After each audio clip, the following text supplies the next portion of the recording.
Hello everyone, कैसे हैं आप सब। तो मिशन 100 क्लासेस में मैथ्स 11th मैथमेटिक्स का ये सेकंड लेक्चर आज मैं आपको यहाँ पे दे रहा हूँ। सेकंड लेक्चर, फर्स्ट लेक्चर में हमने क्या किया था, हमने trigonometric functions in 11th class ये स्टार्ट किया था, जिसमें सबसे पहले हमने पढ़ा था एंगल के बारे में, angle in degree and radian. आगे बढ़ते हैं, आज हम सीखने वाले हैं कि किसी भी ट्रिग्नोमेट्रिक फंक्शन की किसी भी एंगल पर वैल्यू कैसे फाइंड आउट की जा सकती है। देखिए 10th क्लास में हमने कुछ एंगल्स पर ट्रिग्नोमेट्रिक फंक्शंस की वैल्यूज याद किए थे, आपको पता होगा, जैसे 0 डिग्री, 30 डिग्री, 45 डिग्री, 60 डिग्री और 90 डिग्री पे आपने टेबल याद की थी। मैं टेबल बनाने भी सिखा देता हूं, जैसे 0.4 1/4 अगर आपको नजर आ रहा है तो आप देख सकते हैं 0/4 1/4 अंडर रूट में 2/4 3/4 एंड 4/4। ये इस टेबल को क्रिएट करने का तरीका है। इस तरीके से आप टेबल क्रिएट कर सकते हैं। वैल्यू कितनी आई है, ये तो 0 ही आएगी, ये 1/2 आ गई, ये सिंप्लीफाई करेंगे 2 2 4 तो 1/√2 √3/2 और ये 1। तो यही वैल्यूज थे जो आपने सीखे थे 10th क्लास में।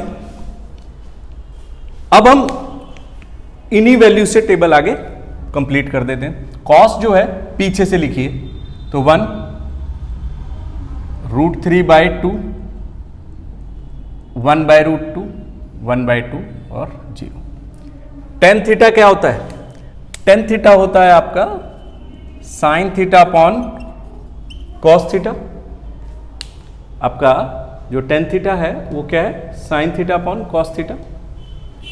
उसके बेसिस पे आप वैल्यूज को डिवाइड कर देते हैं, तो 0.1 इज 0, 1/√2 1/2 और √3/2 इज 1/√3, ये 1, ये √3 और 1/0 इज नॉट डिफाइंड।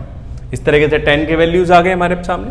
sec क्या होता है आपका 1/cos थीटा, तो cos को रेसिप्रोकल कर देते हैं, तो ये 1 आ गया आपका, ये 2/√3 आ गया, ये √2 आ गया, ये 2 आ गया और ये 0 का reciprocal is not defined. cosec आपका क्या होता है 1/sin थीटा, तो sin थीटा के वैल्यूज का रेसिप्रोकल कर दीजिए या sec को पीछे से लिख लीजिए, एक ही बात है। आपके आंसर दोनों तरीके से सेम आएंगे। cot क्या होता है 1/tan थीटा, तो आप tan थीटा के वैल्यू या तो पीछे से लिख लीजिए या रेसिप्रोकल कर लीजिए, दोनों ही तरीके से आप इसमें आंसर ले सकते हैं। इस तरीके से आपने ये टेबल बनाई थी, याद की थी। लेकिन आप कितने एंगल्स तक टेबल की वैल्यू, ये ट्रिग्नोमेट्रिक फंक्शंस के वैल्यूज जो है याद रख सकते हो, नहीं रख सकते। तो ऐसे में हमें एक पैटर्न ढूंढना होगा जो किसी भी एंगल को ट्रिग्नोमेट्रिक फंक्शन की वैल्यू फाइंड आउट करके दे सकता है। मान लीजिए मेरे सामने आ गया क्वेश्चन जी, sin 765 डिग्री की वैल्यू फाइंड आउट कीजिए।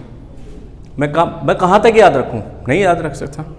हम सब शकुंतला देवी तो है नहीं, Shakuntala Devi the famous mathematician, कि भाई कोई भी नंबर उन्हें दिया, किसी भी नंबर से मल्टीप्लाई करने के लिए बोला, जब तक कोई सोच पाए, टाइप कर पाए, तब तक उन्होंने आंसर कर दिया। We are common person. तो हमें अपने तरीके से मेथड्स सीखने होंगे ताकि हम इस तरह के क्वेश्चंस को आंसर कर सकें। तो अगर मुझसे पूछा जाए कि sin 765 डिग्री की वैल्यू मैं कैसे निकालूं, तो मैं इस पर क्या ट्रिक लगाऊंगा। देखिए, हम सबसे पहले क्या समझते हैं, हम ट्रिग्नोमेट्रिक फंक्शंस का नेचर समझते हैं। नेचर का मतलब कि हम उसका ग्राफ क्रिएट करते हैं। हम ग्राफ क्रिएट करके देखते हैं कि इनका नेचर कैसे है। जैसे मैं आपको एग्जाम्पल के तौर पे बताऊं कि अगर मैं sin x का ग्राफ पढ़ूं तो वो कुछ इस तरीके से मूव ऑन होता है। ये x एक्सिस है, ये y एक्सिस है और वो कुछ इस तरीके से मूव ऑन करता है, ठीक है। इसी तरह अगर आप cos x का ग्राफ पढ़ेंगे तो cos x किस तरीके से मूव ऑन करता है, cos x मूव करेगा यहां से। यानी ट्रिग्नोमेट्रिक फंक्शंस के जो नेचर होते हैं वो उनके ग्राफिकल वैल्यूज से ही हम कैलकुलेट करते हैं। जैसे अगर मैं आपको बताऊं, ये सपोज करो 90 डिग्री है, ये आपका 180 डिग्री है, ये तो x 0 हो ही गया यहाँ पे, ठीक है ना। ये 270 हो गया और ये 360 हो गया। क्लियर हो गया। ऐसे ही ये 0 हो गया, ये 90 हो गया, ये 180 हो गया, ये 270 हो गया और ये आपका 360 हो गया। 4 क्वाड्रेंट होते हैं ना एक सर्कल पे। अगर मैं एक सर्कल की बात करूं ऐसे, दिस इज अ सर्कल, तो ये 0 degree, 90 degree, 180 degree, 270 degree, 360 degree, यही तो बना। तो हमने ग्राफ पे उसको 4 डिग्रीज में बना के देख लिया। अब हम इसमें समझते हैं कि क्या कर सकते हैं। ये फर्स्ट क्वाड्रेंट हो गया आपका, ये सेकंड हो गया, ये थर्ड हो गया, फोर्थ हो गया। ऐसे इधर ये first, second, third, fourth. Clear है बात। आप देखेंगे कि साइन एक्स फंक्शन जो है फर्स्ट और सेकंड क्वाड्रेंट में एक्स एक्सिस से ऊपर है, यानी पॉजिटिव है, और थर्ड और फोर्थ क्वाड्रेंट में नेगेटिव है। इसी तरह कॉस एक्स को देखें तो फर्स्ट क्वाड्रेंट में पॉजिटिव है, सेकंड में नेगेटिव है, थर्ड में नेगेटिव है, फोर्थ में पॉजिटिव है। एक्स एक्सिस से ऊपर होना पॉजिटिव और एक्स एक्सिस से नीचे होना नेगेटिव होता है। तो हमारी ऑब्जर्वेशन क्या कहती है कि सारे ट्रिग्नोमेट्रिक रेशियो किन्हीं 2 क्वाड्रेंट में पॉजिटिव होते हैं, किन्हीं 2 में नेगेटिव होते हैं, ये फिक्स है। ठीक है, तो अब इस बात को कैसे याद रखा जाएगी, कौन से क्वाड्रेंट में वो पॉजिटिव होंगे और कौन से क्वाड्रेंट में वो नेगेटिव होंगे। हम कंसेप्ट लगाते हैं after school to college, ASCT। तो ASCT का मतलब, TC का मतलब क्या हो गया, A का मतलब, S का मतलब, T का मतलब, C का मतलब, हम ये समझते हैं। A का मतलब हो गया all positive, all positive. S का मतलब साइन थीटा और उसका reciprocal cosec theta positive. T का मतलब टेन थीटा और उसका रेसिप्रोकल कॉट थीटा पॉजिटिव। और C का मतलब कॉस थीटा और उसका रेसिप्रोकल सेक थीटा पॉजिटिव। ठीक है, ये किसकी कहानी है, ये क्वाड्रेंट्स की कहानी है।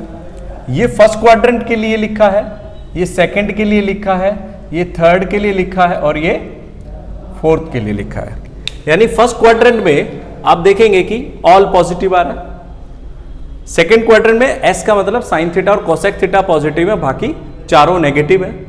थर्ड क्वाड्रेंट में टी का मतलब टेन थीटा और कॉट थीटा पॉजिटिव है, बाकी चारों नेगेटिव है। और फोर्थ क्वाड्रेंट में कॉस थीटा और सेक थीटा पॉजिटिव है, बाकी चारों नेगेटिव है। क्योंकि हमने ग्राफ से समझा कि हर क्वाड्रेंट, हर ट्रिग्नोमेट्रिक फंक्शन किन्हीं 2 क्वाड्रेंट में पॉजिटिव और किन्हीं 2 क्वाड्रेंट में नेगेटिव आएगा। ठीक है, तो ये याद रखने का तरीका, इसके लिए एक गिमिक लगा देते हैं हम। कैसे, आफ्टर स्कूल टू कॉलेज, इस तरीके से हम याद रख सकते हैं इसे, after school to college. After का A, स्कूल का S, टू का T और कॉलेज का C। कुछ स्टूडेंट्स इसको ऐड शुगर टू कॉफी से भी याद रख लेते हैं, मतलब तो याद रखने से कैसे भी करिए। ठीक है, ASTC, इस तरीके से हम याद रख सकते हैं कि कौन सा ट्रिग्नोमेट्रिक फंक्शन किस क्वाड्रेंट में पॉजिटिव आएगा और किस क्वाड्रेंट में नेगेटिव आएगा। मैंने बात क्यों बताई, ट्रिग्नोमेट्रिक फंक्शंस क्या होते हैं कि पीरियडिक होते हैं। पीरियडिक का मतलब अपनी वैल्यूज को रिपीट करते हैं, यानी जो 0 से 90 तक हमने वैल्यूज याद किए थे 10th क्लास में, वो मैंने खामा याद नहीं किए, उसका बहुत बड़ा रोल है, वो अब यूज होगा। यानी जो वैल्यूज 0 से 90 डिग्री एंगल्स पे हमने फाइंड आउट की थी, याद की थी, वही वैल्यूज रिपीट होंगी। यानी साइन 765 डिग्री जब मुझसे पूछा गया तो जो मेरे पास 0, 30, 45, 60 और 90 के वैल्यूज थे साइन के लिए, उनमें से ही कोई एक वैल्यू इसके लिए आएगी। ठीक है, अब हमें पता करना होगा उनमें से कौन सी वैल्यू आएगी, उसका तरीका भी बताता हूं। तो पहली चीज तो ये हो गई। दूसरी चीज ये हो गई कि हमें बस ये देखना होगा कि वो वैल्यू नेगेटिव आएगी या पॉजिटिव आएगी। भाई फर्स्ट क्वाड्रेंट में तो नेगेटिव होता है, हमने देखा। सेकंड क्वाड्रेंट में साइन जो है सेकंड में पॉजिटिव है, थर्ड में नेगेटिव है। मान लो थर्ड क्वाड्रेंट में आ गई तो हमें वो वैल्यू के आगे माइनस लगाना होगा। ठीक है, यानी वैल्यूज वही रिपीट होंगी, या तो पॉजिटिव होंगी या नेगेटिव होंगी। तो ये जो क्वाड्रेंट सिस्टम हमने पढ़ा है, ये क्यों पढ़ा है कि हमें ये देखना होगा कि हमारे वैल्यू नेगेटिव आएगी कि पॉजिटिव आएगी, और ये देखना होगा कि किस वैल्यू के इक्वल आएगी, यानी किस एंगल की वैल्यू के इक्वल आएगी 0 से 90 में। वो हमें कैसे पता चलेगा, वो हमें पता चलेगा कि जो हमें एंगल दिया है इसको हम 180 से डिवाइड करेंगे। हमें कितना दिया है? हमें दिया है 765 डिग्री पर साइन की वैल्यू निकालनी है। जो भी एंगल आपको दिया है हमेशा किससे डिवाइड करो? 180 डिग्री से। याद रखना है, ये ट्रिक है, 180 से ही डिवाइड करना है। और जो रिमाइंडर आएगा, क्वेश्चन नहीं कह रहा हूं मैं, रिमाइंडर जो है 0 से 90 के बीच में लाना है, चाहे वो पॉजिटिव आए चाहे नेगेटिव आए, ठीक है? क्योंकि हमें वही वैल्यूज पता है। अगर 90 से बड़ा रिमाइंडर ले आए तो हमारे किसी काम का नहीं आएगा, ठीक है? 180 से अगर मैं इसे डिवाइड करता हूं तो 180 4 से कितना होता है? 720। रिमाइंडर कितना आ गया? 45। मैंने क्यों कहा कि रिमाइंडर 0 से 90 के बीच में आना चाहिए? क्योंकि जो रिमाइंडर आएगा वही वैल्यू 765 के लिए आएगी, ये याद रखना। इस डिवीजन में जब भी एंगल को हम 180 से डिवाइड करते हैं, जो रिमाइंडर आता है, रिमाइंडर की वैल्यू ही हमारा आंसर बनेगी। नेगेटिव बनेगी या पॉजिटिव बनेगी ये देखना पड़ेगा। यानी ये तो तय हो गया कि साइन 765 की वैल्यू साइन 45 के इक्वल आएगी। साइन 45 की वैल्यू 1/√2 होती है, यानी मेरा आंसर न्यूमेरिकली तो 1/√2 आएगा। अब वो पॉजिटिव आएगा नेगेटिव आएगा ये हमें समझना है, ठीक है? क्लियर हो गए? यहां से आप साइन 765 डिग्री को किस फॉर्मेट में लिख देंगे? जो हमारा फॉर्मेट बचपन में हम पढ़ते थे कि dividend is equal to divisor into quotient plus remainder, यही होता था ना। ये हमारा डिविडेंड है 765, इसको divisor into quotient plus remainder लिख देंगे। क्लियर हो गई बात? पहला काम आपने क्या करना है? 765 को 180 से डिवाइड करना और रिमाइंडर फाइंड करना 0 से 90 के बीच में। फिर आप अपने फॉर्मूले को, डिविडेंड को division into quotient plus remainder कर देंगे। अगर आपका रिमाइंडर नेगेटिव आता है, यानी कई बार क्या है कि वैल्यू 765 से बड़ी भी हो सकती थी, तो रिमाइंडर नेगेटिव आता है। क्योंकि मुझे 0 से 90 में ही रिमाइंडर चाहिए, चाहे वो पॉजिटिव आए चाहे वो नेगेटिव आए, तो यह माइनस आ जाता है उसके साथ। क्लियर है ना बात इतनी? यहां करने के बाद आपने अपना क्वेश्चन देखना है। क्या देखना है? क्वेश्चन। हमें ये देखना है कि हमारा क्वेश्चन इवन है कि ऑड है। अगर हमारा क्वेश्चन इवन है तो हम किधर देखेंगे उसको? अगर हमारा क्वेश्चन इवन है तो हम इसको इधर देखेंगे, इवन क्वेश्चन, इवन क्वेश्चन, ठीक है? इवन क्वेश्चन हम किधर देखेंगे? इधर देखेंगे। अगर ऑड क्वेश्चन आए तो कहां देखना है? इधर देखना है, ऑड क्वेश्चन। क्लियर हो गया? इससे हम उसके क्वाड्रेंट का पता लगाएंगे कि हमारे फंक्शन की वैल्यू कौन से क्वाड्रेंट में लाई करेगी। अब हमने देखा कि हमारा जो क्वेश्चन आ रहा है वो क्या आ रहा है? इवन आ रहा है। तो इवन पे मैं कहां खड़ा हो जाऊं जाके? इवन पे मैं यहां खड़ा हो जाऊंगा। ये मेरा 4 आ रहा है इवन क्वेश्चन, तो मैं देखूंगा उधर। और हमें देखना है कि जो साइन है ये पॉजिटिव है कि नेगेटिव है। रिमाइंडर का जो साइन है हमारा वो हमें देखना है कि पॉजिटिव है कि नेगेटिव है। अगर पॉजिटिव है तो एंटी क्लॉकवाइज में आगे बढ़ेंगे, नेगेटिव है तो पीछे हटेंगे। कैसे? ये आप यहां खड़े हो गए इवन क्वेश्चन 4 पे, यहां पे, ठीक है? अब एंटी क्लॉकवाइज तो ऐसे होता है ना, तो क्वेश्चन में रिमाइंडर आपने थीटा लिया, प्लस है तो आगे बढ़े, अगर माइनस होता है तो पीछे जाते हैं। ऐसे ही इधर करेंगे कि रिमाइंडर आपका प्लस है तो आगे बढ़ेंगे और माइनस है तो पीछे जाएंगे। समझ गए? हमने देखा कि हमारा क्वेश्चन 4 है, 4 एक इवन नंबर है, तो ऑड क्वेश्चन और इवन क्वेश्चन में हमें देखना है 4 हमारा यहां लाई करेगा। रिमाइंडर पॉजिटिव है कि नेगेटिव है? पॉजिटिव है तो एंटी क्लॉकवाइज में आगे और नेगेटिव है तो पीछे। तो इवन क्वेश्चन आया है 4 और रिमाइंडर पॉजिटिव आया तो वैल्यू कहां चलेगी? फर्स्ट क्वाड्रेंट में। इस तरीके से हम क्वाड्रेंट पता लगाएंगे। समझ आ गया? न्यूमेरिकली कितना आएगा वो तो 45 रिमाइंडर आते ही पता लग गया था, लेकिन वो पॉजिटिव आएगा कि नेगेटिव आएगा ये हमें कहां से पता लगेगा? क्वाड्रेंट से। क्वाड्रेंट में जाने का तरीका क्या है? क्वेश्चन को देखो आपका इवन है कि ऑड है। ऑड है तो इधर देखेंगे, इवन है तो इधर देखेंगे, ठीक है? प्लस है तो आगे बढ़ेंगे, माइनस है तो पीछे हटेंगे। क्लियर हो गया? तो हमारी जो वैल्यू आई है वो कितनी आई है इसकी? Positive sine 45 degree. यहां पे हम लिख देंगे कि ये फर्स्ट क्वाड्रेंट में है और फर्स्ट क्वाड्रेंट में तो ऑल पॉजिटिव आता है। फर्स्ट क्वाड्रेंट में। ये लिखने की जरूरत नहीं कि फर्स्ट क्वाड्रेंट में ऑल पॉजिटिव आता है, आपने फर्स्ट क्वाड्रेंट लिख दिया, एग्जामिनर को पता लग जाएगा कि ये पॉजिटिव है, आपने सही निकाला है। तो आंसर इज 1/√2। Got it. एक क्वेश्चन और लेते हैं। मान लीजिए वो कहता है कोसेक 870 डिग्री की वैल्यू फाइंड आउट कीजिए। अभी हमने जो साइन 765 सीखा था उसी कंसेप्ट पे चलेंगे। हमें क्या करना है, हमें अपने एंगल को हमेशा 180 से डिवाइड करना है और रिमाइंडर को देखना है कि वो पॉजिटिव आए या नेगेटिव आए, लेकिन 0 से 90 के बीच में आए। अब अगर मैं 184 से चलाता हूं तो 720 आता है, 870 और 720 का डिफरेंस 90 से ज़्यादा है, तो वो मेरे किसी काम का नहीं है। तो 185 जा करूंगा मैं, तो ये हो गया कितना 900, रिमाइंडर कितना आएगा मेरा -30। क्लियर हो गया। रिमाइंडर नेगेटिव है, मुझे कोई फर्क नहीं पड़ता है। मेरा क्वेश्चन प्रोसीड होगा, कोसेक 870 है, इसको हम प्रोसीड करेंगे कैसे, कोसेक 180 × 5 -30 करके। यही बताया था ना, dividend is equal to division into quotient plus remainder. तो रिमाइंडर 30 आते ही पता लग गया कोसेक 30 की वैल्यू कि ही हमारा आंसर बनेगा। कोसेक 32 होता है तो आंसर तो 2 आएगा। देखना ये होगा कि ये पॉजिटिव आएगा कि नेगेटिव आएगा। सबसे पहले क्या देखेंगे, क्वेश्चन देखेंगे। क्वेश्चन इवन है कि ऑड है। क्वेश्चन हमारा ऑड है तो हमें कहाँ खड़ा होना है, ऑड क्वेश्चन में यहाँ खड़ा होना है। फिर देखेंगे रिमाइंडर हमारा पॉजिटिव है कि नेगेटिव है, नेगेटिव है तो पीछे हट जाओ, वापस जाओ। तो इससे पीछे कौन सा क्वाड्रेंट आता है, क्वाड्रेंट आता है सेकंड। ऑड क्वेश्चन 5 के हिसाब से, रिमाइंडर नेगेटिव के हिसाब से हमारा क्वाड्रेंट कौन सा क्रिएट होता है, सेकंड। सेकंड क्वाड्रेंट में कोसेक क्या होता है, पॉजिटिव, तो इसकी वैल्यू हमारी +2 बनेगी। अगर नेगेटिव होता तो -2 बनती। 1 मिनट में हो गया क्वेश्चन, इजी है। चलिए एक लास्ट क्वेश्चन और लेता हूं क्योंकि एक छोटा सा कंसेप्ट और रह गया, वो भी मुझे आपको बताना है।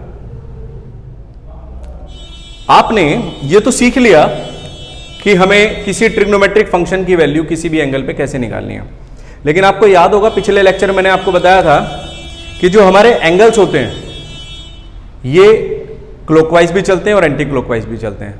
एंटी क्लॉकवाइज में एंगल पॉजिटिव होता है, क्लॉकवाइज में नेगेटिव होता है। मान लीजिए आपको नेगेटिव एंगल के पे वैल्यू दे दे, वो कह दे जी cos -150 डिग्री की वैल्यू निकालो एंगल नेगेटिव करके, तो हमें समझना होगा कि हमें उसको कैसे डील करना है। इसके लिए हम अपने फंक्शन को 2 हिस्सों में बांट देते हैं। कौन कौन सा, इवन फंक्शन और ऑड फंक्शन। देखो इसको कंफ्यूज मत होना इवन क्वेश्चन और ऑड क्वेश्चन के साथ। इवन क्वेश्चन ऑड क्वेश्चन अलग चीज है, इवन फंक्शन ऑड फंक्शन अलग चीज है। क्या है इवन फंक्शन ऑड फंक्शन, वो फंक्शन जिस पर एंगल के नेगेटिव होने या पॉजिटिव होने से कोई फर्क नहीं पड़ता उसकी वैल्यू पर, वो इवन फंक्शन होते हैं।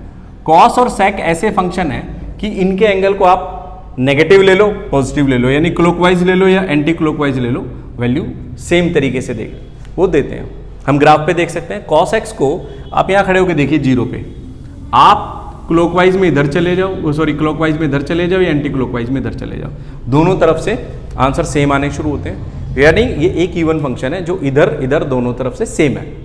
आप क्लॉकवाइज से स्टार्ट कर दो या एंटी क्लॉकवाइज से। सेक भी ऐसे ही फंक्शन होता है। लेकिन जो हमारे बाकी के 4 ट्रिग्नोमेट्रिक फंक्शन है जैसे साइन है, अगर इनका एंगल नेगेटिव है तो उनकी वैल्यू भी इस तरह से नेगेटिव हो जाएगी। यानी आप मोटे तौर पे ये समझ सकते हो कि अगर एंगल नेगेटिव है तो माइनस बाहर कर दो। ठीक है, कंसेप्ट को समझने के कई तरीके होते हैं, आपको जो समझ आए उसको फॉलो करो, क्योंकि मकसद तो आंसर सॉल्व करने से है, क्वेश्चन को सॉल्व करने से, आंसर निकालने से है। तो ये आपके 4 फंक्शन जो हैं इनका माइनस बाहर आ जाता है। क्यों आ जाता है, आप साइन के ग्राफ को देखिए, आप यहां खड़े हैं 0 पे, ठीक है, ये 0 है। आप पॉजिटिव एक्स पे चलो और नेगेटिव एक्स पे चलो, पॉजिटिव एक्स पे पॉजिटिव वाई मिल रहा है, नेगेटिव एक्स पे नेगेटिव वाई मिल रहा है। इसका मतलब साफ है कि एंगल के साइन से वैल्यू का साइन बदल रहा है, चेंज हो रहा है, यानी डिपेंड कर रहा है। इसलिए अगर इन 4 फंक्शंस का एंगल नेगेटिव है तो इसका मतलब उनकी वैल्यू भी नेगेटिव आएगी। मोटे तौर पे आप ये कह सकते हो अगर एंगल में नेगेटिव का साइन है तो उसे सीधा बाहर कर दो। एक क्वेश्चन लेके इस कंसेप्ट को समझते हैं। मान लीजिए आपको कहता है कि जी cos -150 डिग्री का आंसर कीजिए। तो सबसे पहले आपने इस माइनस को देखना है, तो ये इवन फंक्शन ऑड फंक्शन की डेफिनेशन से बाहर जाएगा। हमारा जो cos है वो एक इवन फंक्शन है, यानी इसके एंगल नेगेटिव होने से हमें कोई फर्क नहीं पड़ता, ये एक इवन फंक्शन है, ठीक है। तो खत्म हो गया। अगर ये ऑड होता तो मैं इस माइनस को बाहर कर देता। सिर्फ इतना ही रोल एक्स्ट्रा है, एक स्टेप यही एक्स्ट्रा है, बाकी पूरा क्वेश्चन वैसे ही चलेगा जैसे भी हमने पिछला क्वेश्चन किया था, ठीक है। यानी हम क्या करेंगे, 150 को 180 से डिवाइड करेंगे, 180 बन जा 180, रिमाइंडर इज -30। पता लग गया इसकी वैल्यू कितनी होगी, cos 30 के बराबर। cos 30 कितना होता है, √3/2। आंसर तो √3/2 आना है, नेगेटिव आएगा पॉजिटिव आएगा, अभी देख लेते हैं। हमारा जो क्वेश्चन सिंप्लीफाई हुआ वो हुआ 180 × 1 -30। हम अपने क्वेश्चन को देखेंगे, हमारा क्वेश्चन इवन है कि ऑड है, हमारा क्वेश्चन ऑड है, तो हम यहाँ खड़े हो जाएंगे। फिर हम अपने रिमाइंडर को देखेंगे, वो पॉजिटिव है कि नेगेटिव है, वो नेगेटिव है, पीछे जाएंगे, पीछे यानी सेकंड क्वाड्रेंट में, और सेकंड क्वाड्रेंट में कॉस क्या होता है, सेकंड क्वाड्रेंट में कॉस नेगेटिव होगा आफ्टर स्कूल टू कॉलेज के कंसेप्ट से, यानी कि वैल्यू क्या आएगी, वैल्यू नेगेटिव आएगी। समझ आ गया, इजी था। तो आज के लेक्चर में हमने क्या सीखा कि किसी भी ट्रिग्नोमेट्रिक फंक्शन की वैल्यू किसी भी एंगल पे कैसे कैलकुलेट करनी है। अगर कुछ भी कंफ्यूजन हो, वीडियो को दोबारा रिवाइंड करके देख सकते हैं, पॉज करके चीजों को नोट करिए, क्वेश्चन को प्रैक्टिस कीजिए, आप भी क्वेश्चन को सॉल्व कर सकते हैं। नेक्स्ट लेक्चर में लेके आऊंगा एक और कंसेप्ट, आगे पढ़ेंगे। तब तक के लिए गुड बाय एंड कमेंट करिए बॉक्स में, लाइक कीजिए वीडियो को, शेयर कीजिए, subscribe our channel. Thank you very much.